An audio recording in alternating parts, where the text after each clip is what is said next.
6 years ago, Phil and I eloped to Gretna Green to get married. If you're not familiar with the history of Gretna Green, it became a haven for young lovers after the Marriage Act was introduced in England and Wales in 1754. The Act meant if you wanted to get married under the age of 21, you now needed your parents' consent. But as this only applied to England and Wales, it was still legal to marry without parents' consent in Scotland. This meant that many young couples would cross the border into Scotland to wed.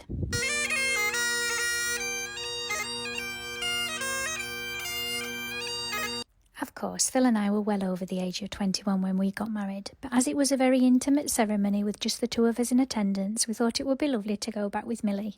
After a bit of searching, we even managed to find the love lock that we attached to this wall 6 years ago. There's lots to do at Gretna, including this fun maze. We turned it into a competition with me and Millie on one side and Phil set off at the other side, with the aim to get to the bridge at the top. To be honest, I'm not known for my navigating skills, and so I wasn't surprised when I saw Phil there way before us.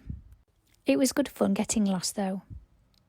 After all that energy running round the maze, it was time to get something to eat, and what do you know, they sell scones, and as you know, I love a scone. There's a lovely big restaurant at Gretna Green, as well as food halls and loads of shops. So it was nice to also do a little bit of shopping. I really liked these slippers, they were real sheepskin. They also had loads of tartan and Harris tweed, lots of cashmere scarves, everything you could think of really. And if you want to buy a kilt, this is the place to come. Although I couldn't convince Phil, even though I'm sure he would be able to carry one off. Saw this book, thought it looked very interesting, and yes, I had to have a closer inspection. There were actually 2 books in this series, Kilted Yoga and Wild Kilted Yoga. After the Gretna experience, we called at the Mill Forge, which is where we actually got married 6 years ago. It was absolutely pouring down with rain. We were very lucky that back in 2018 the weather wasn't quite this bad.